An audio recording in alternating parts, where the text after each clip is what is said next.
some flexibility. And so what we thought we would do is we would put in an assigned fund balance of $12.1 million, and that money could either be transferred over, or you could do an advance to the drainage utility district, and the drainage utility district could pay the fund balance, the general fund back. And the other alternative is you would issue bonds. So issue bonds, do an advance, or just transfer the money. We really put this here to provide some flexibility to council when the time comes. Okay, makes sense. Thanks. And that was the new item up here that I wanted to make sure we pointed out. Under stolen. Ramesh? Thanks, Mayor. Kim, for the benefit of anyone listening in, at a high level, can you recap for us, obviously that $127 million that we have as the fund balance for general fund, that's a good sign for a healthy city. And any other comments on directionally, is that the target that we're supposed to be hitting, or it could be going up and down at 10 million and that's okay? So, Mike, you can help me too. Sure. Okay, so last year, I guess it was, let's just focus on one in particular because I think it's indicative of the approach. The unreserved, undesignated, at one point in time, Jason Hughes made a presentation to the council, and he got asked a question about, well, what's a reasonable fund balance? And he said, well, I don't know, about 35, 37% or something along those lines, and it turned out to be around $30 million. And all of a sudden that became this number that we as a council and you as a council and we're going forward with. And so as each year came up and we were doing a bond issuance, the city has always been in a really strong position, AAA rated by both the agencies and everything along those lines. And last year y'all had a discussion, and you talked about this, and you just as, I'm going to use the word arbitrarily, set a new standard that we are going to have unreserved, undesignated at 50% of our total expenditures. And so this whole number, as far as the budgeted ending fund balance, is really driven by, again, your philosophy of what it is that you want us to be accomplishing. Because on top of that, you have the 10% by charter and the 15% by policy, so there's 25%. So in essence, you have 75% of our total expenditures designated for some specific purpose. Of that, only 10% of it is not to be spent unless you as a council decide to do that. So is it strong? It's extremely healthy, right? Secondly, it provides you tremendous flexibility, just as what she was talking about earlier. And that flexibility is going to come into play more and more as the state legislature continues to ratchet down on municipalities. So you as a council are in a very strong position to be able to have what could end up being very difficult discussions about what is served in this community.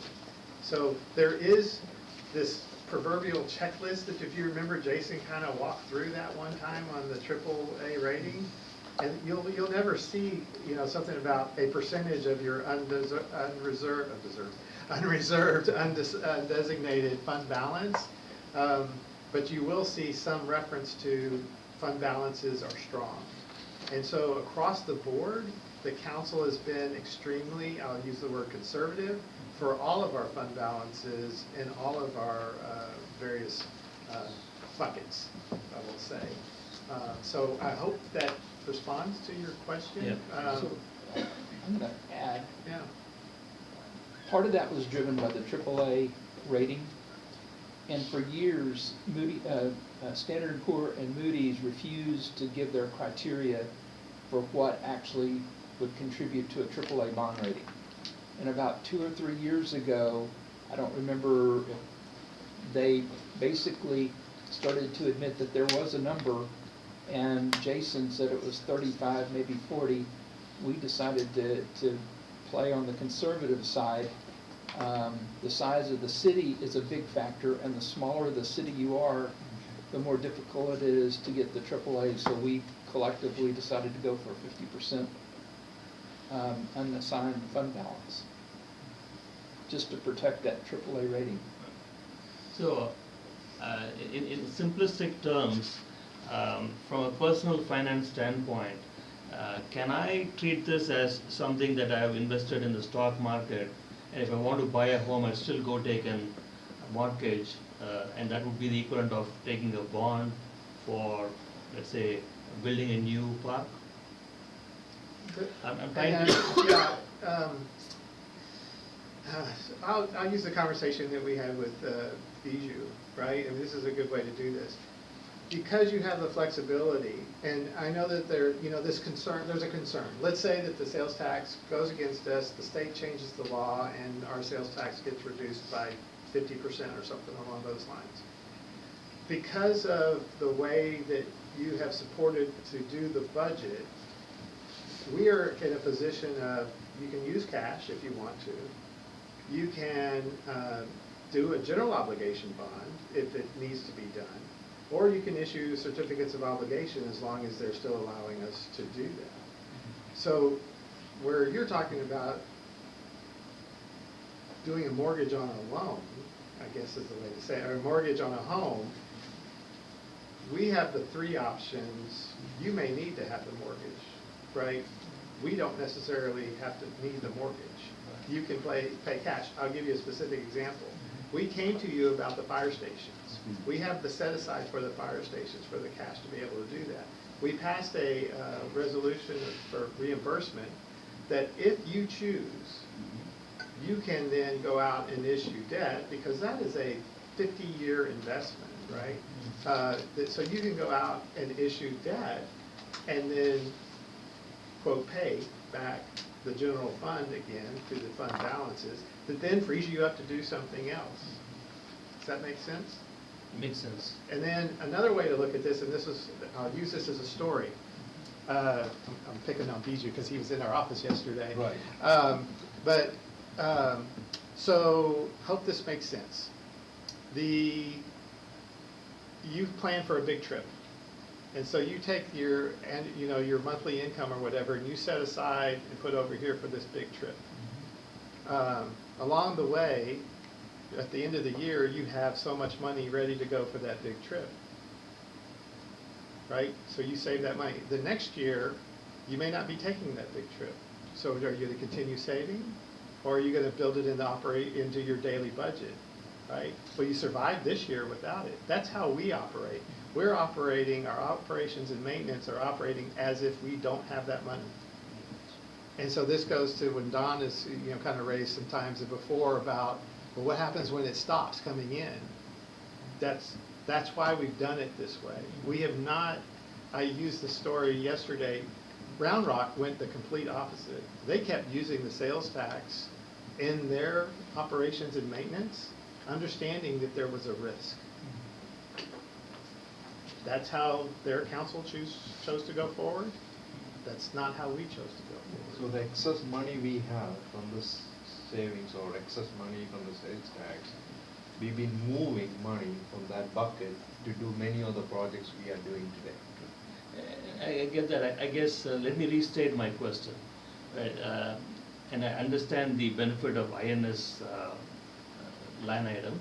So, keeping that aside, let's say we are trying to build a new fire station and it's going to cost us 20 million.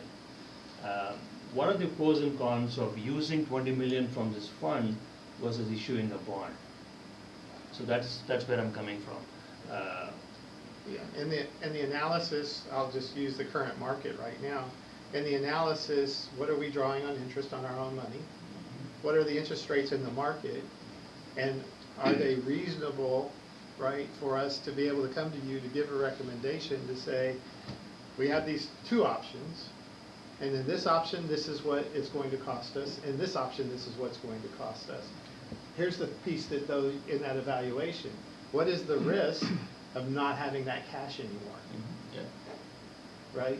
And so that's where y'all are generally extremely conservative about the way your approach is, and I can't predict, but given what I'm aware of, having the option to be able to go now and issue debt for those fire stations puts you in a really strong position. Because you may say, I'd rather keep that cash on hand for the proverbial rainy day. And I hate using that term because of the way the state uses it, but, and that's why, and here's another thing too. The great thing about the fund balance language is those are projects that are identified, and that does not necessarily mean that that's what they have to be used for, because until we bring a project forward, for example, on the trails, in our master trail plan, they identified, probably needs to be updated, but they identified about $6 million worth of work to finish our entire trail system. Well, we don't even have the capacity to manage that much work, right? So it's coming to you in pieces. And so as each piece comes forward, that number will go down. So this is really flex. The same way with the medians. You know, has the water project, did that amendment come to on the median on Sandy Lake? I think it did, didn't it? Yes. Yeah. It's been reduced. So on the median project, as an example, that's been in the works for a couple of years under design. You know, they're having to do some modifications to the design because of the Dallas water line. But soon as if you give the green light to that project, when you give the green light to that project, that median project line item there that says 6.8 million will be reduced. And that then will show up in the ongoing budget as a one-time expenditure, right? So does that help? Yeah. Did you understand? Yeah, okay. I think Sorry, Mark had a question. Mark? Yeah, I really didn't have a question, it was more of a comment. When you talk about municipal projects, paying for the costs through bonds, you know, it's the concept of intergenerational equity, and that cost is spread across people not only living here now, but in the future. So just the current residents are not shouldering all the burden. It's a great point. Thank you, Mark. Good point, Mark, thank you. Anybody else? All right, continue on. Okay. Then if there's no more questions on this, we are going to move into the presentation and discussion regarding the assessed values. So we have covered the forecasted expenditures of the general fund and the revenues needed to support the programs and services the expenditures support. So next I'm going to share with you the preliminary assessed values, and the information for this section can be found behind the assessment valuation tab in your notebook.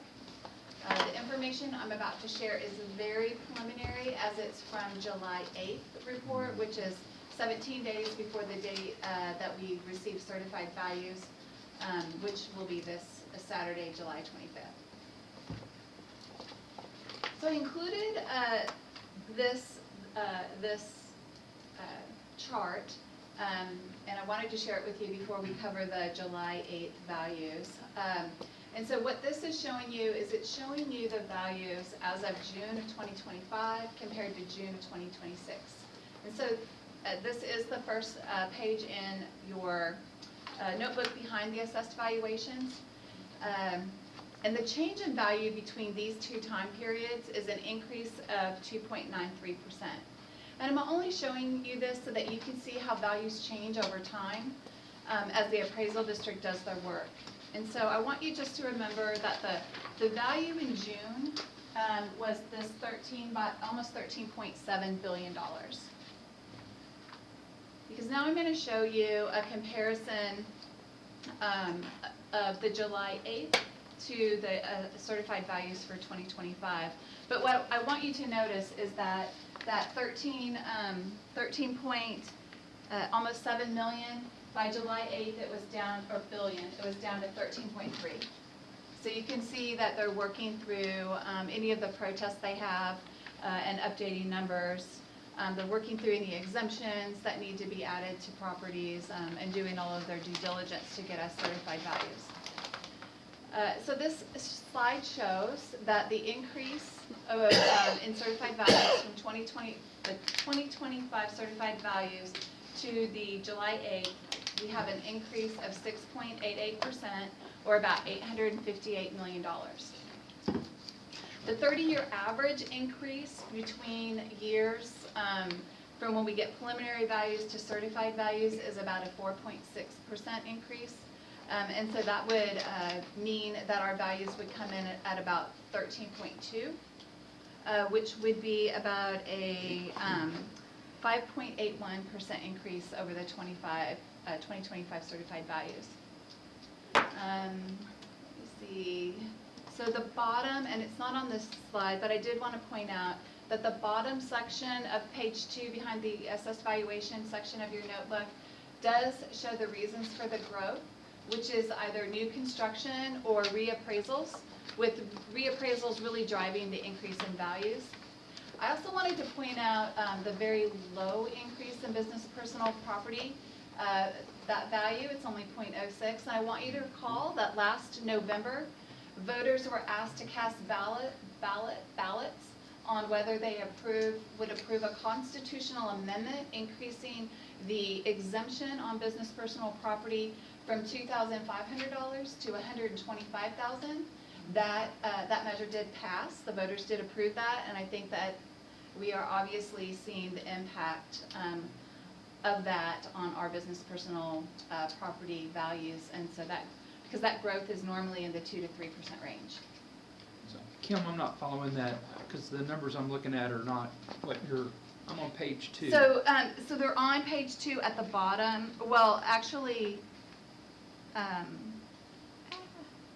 I'm sorry, you know, I am sharing with you numbers that I pulled today when I talked to you about the 0.06. Yeah, I was looking for that, and I wasn't So finding as it. of today, I apologize.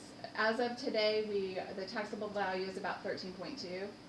So the value between 2025 certified and where we're at today is a $725 million increase, or 5.8. And it's today's values that they've worked in all of the exemptions for business personal property, it looks like. And that is it's only $1,912,000,000. So it today is, that decrease, or that increases went to 0.06%, whereas when you look at the July 8th, it was a 2%. I apologize for doing that. And that is, we believe, is the increase in the exemption that was approved by voters for business personal property, and so we're seeing Am I reading that right? It was about $100 million of a reduction? Yes. Okay. 95 million? So it's only increasing $1 million, and so we went from, it was at $1,950,000, and it's dropped to $1,912,000, or $1,912,000. Can't deal with these large numbers. But the certified value last year for business personal property was $1,911,000.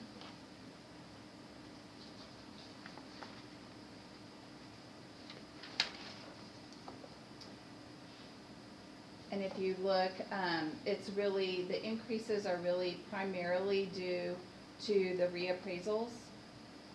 And that's on page 2 in your book, if you're just looking at the July 8th, and that's pretty consistent with where we are, where we were as of today. And new construction, we're only seeing about 10 million increased in value from new construction for residents, and we're seeing about 75 million in new construction from business commercial property. And that's down from what you're seeing for July 8th. It was 150 million. Jim? Just a real quick question, it's kind of an aside, but have you ever seen anything comparing the appraised values from DCAT on commercial property to actual sales figures? Thank you.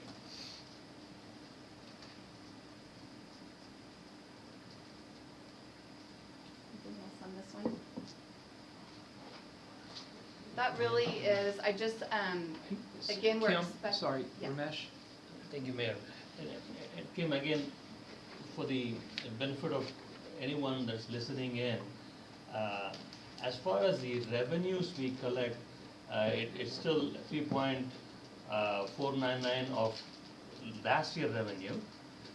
And the only reason you're covering this, the valuation is because when we calculate the rate, we put the revenue on the top, which is 3.499 of previous year's revenue, and the denominator is the Certified valuation. So, if the denominator goes up higher than the numerator, then the tax rate would come down. Otherwise, it would be the other way around, correct? So as values go up, the tax rate comes down. As values go down, the tax rate would go up. True. So as long as we're seeing an increase in values, the tax rate should come down. And we are not anticipating a decrease in values. It will come down as long as the denominator grows at a higher rate than the numerator. It's okay. Okay.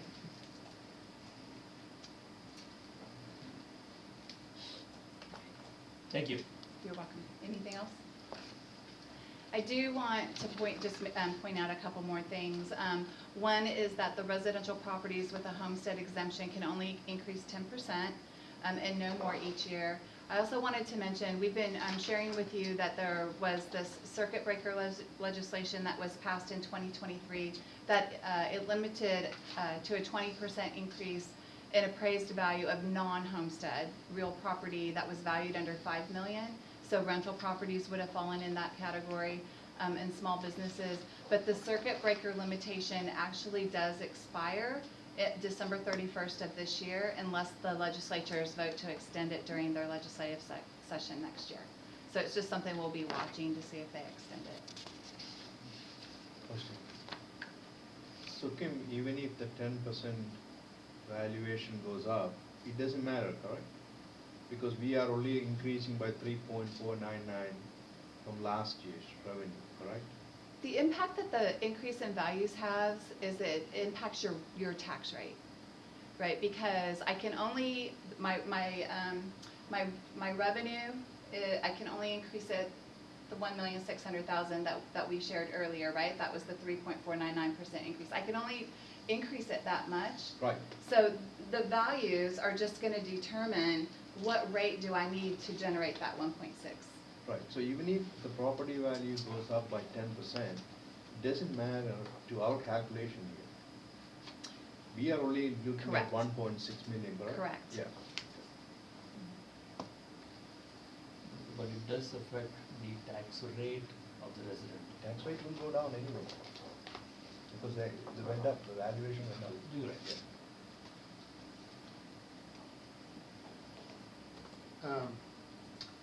Can you go back to the fund balance for just a second?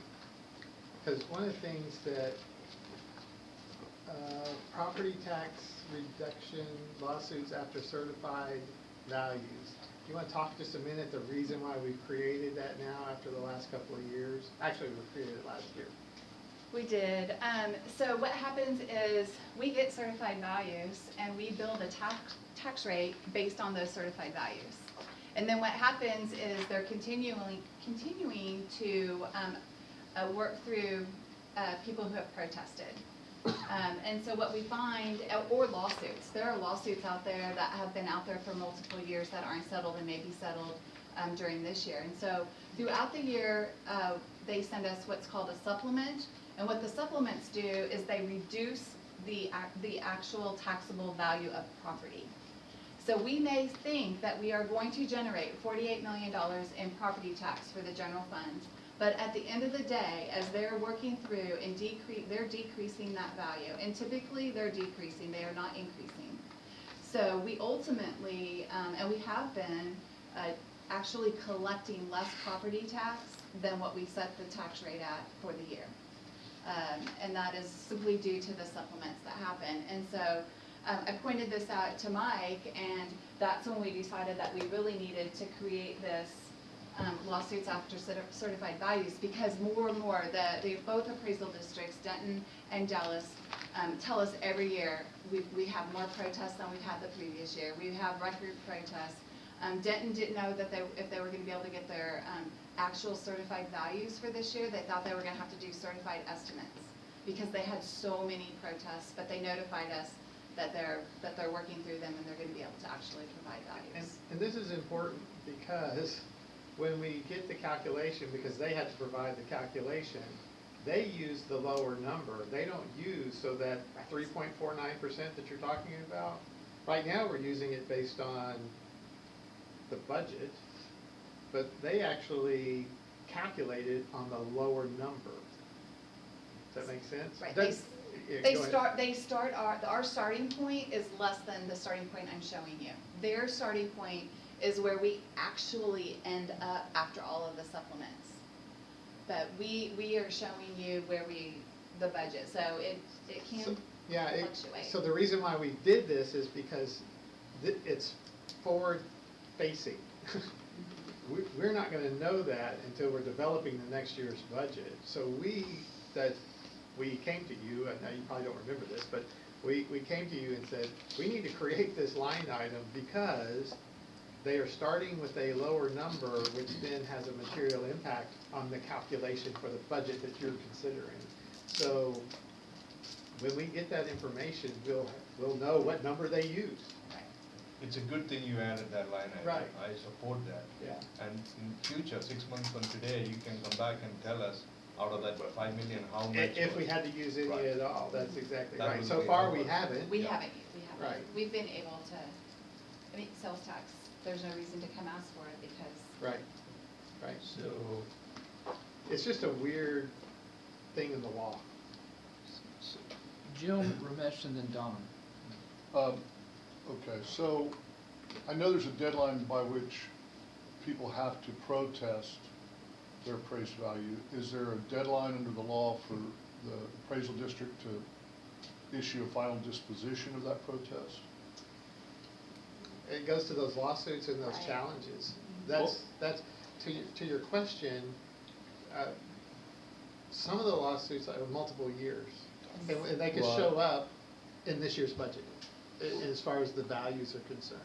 Right, but I mean, I was just curious, like, okay, so I protest it by the deadline, but is there like a cutoff date by which they have to rule on it before I even decide to file a lawsuit based on Yeah, the we're ruling? not aware, they have not informed us. No, the only requirement is they are to have 95% of their properties certified.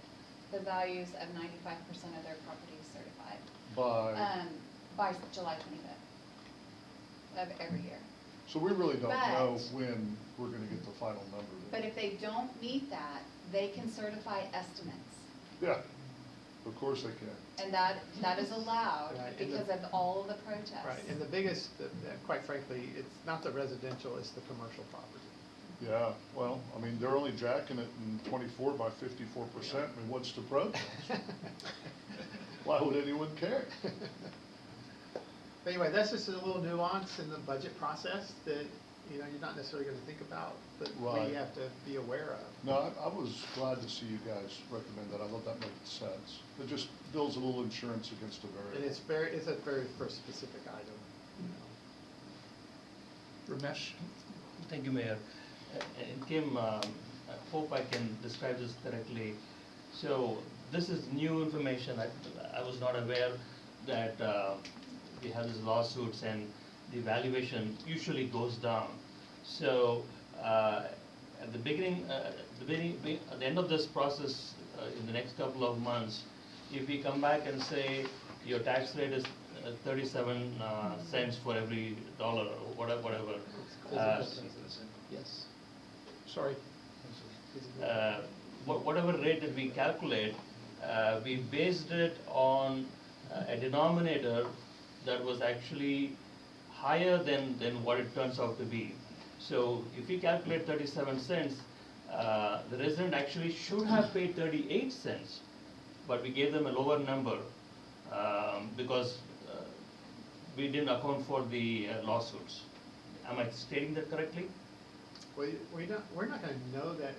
Right, Yeah, I can't tell you today that that's I know, how that's no. gonna work. My bigger point, Mike, is we are actually under collecting on the taxes, because we assume the denominator to be larger than Well- it actually is. No, We take the fact that they use the term certified values on their face value. I understand what you're saying. We're but doing the it- right thing, but I'm just but- trying to explain to the residents that it would have been Yeah. 38 cents, but we're actually calculating 37 cents. I can't say that. but it'd be Thank the you. opposite, right? I mean, if we predict everything based on the certified values and the protests are successful, then we end up with less revenue. Yes. And so we would actually have overcharged No, we or were- undercharged. I'm sorry, Undercharge, that's what he's right, saying, right. but I can't say it's from 37 cents to 38, there's no way. Oh, yeah, no, That's all I'm saying, Yeah. I can't say. Gotcha. It may be 0.005% or something along those lines, right? Yeah. Don? You said that they work off the lower number, I guess I wasn't following that. We get a certified number next week. Yeah, on Saturday, we'll be up. But they work off, you said they work off a lower number, or Mike said that, As maybe the, Mike as said the that. year progresses, yeah, they are providing us some The new number. value that is incrementally Okay, okay, less than the certified value. And it wasn't until 2 years ago that that started showing up that way. okay. And then that's when it's like, okay, all of us, some of the communities that got hit with, it was panic time. I won't name the particular community, but it was about a quarter of their value, Just a quarter of it? a quarter of it. Wow. Wow. So how does it work, like this fund, this $5 million, so we will, as we get certain new certified values or a resolved certified value, we will just tap into that fund balance to fill a gap if we have one, or what? I mean, I guess logistically, how does it sort of? It's really going to be, so I'll say this, this is if our commercials really hit us big. And we have, yes, we have the excess sales tax and, there's a lot of variables and everything, but if somebody out there, the big A company use a lot of robotics, their business and Right. personal property is really, really high. Right. Say they do something different. And on the time of certified value, they haven't appealed, they do their appeal, but it goes through their process. All of a sudden, there's $100+ million plus that Yeah. just goes away. Okay. That's the time when you say, okay, We may have to tap that, that we may have to tap that. fill the gap, okay. Right, it isn't gonna be the $5 million difference or anything like that, it's gonna be something big. Okay. Okay, thanks. So Kim, we have a request for a recess. Are you at a stopping point? Yes, yes. Yeah, I'm getting ready to do debt service, so. Okay, so let's go ahead and take a short recess.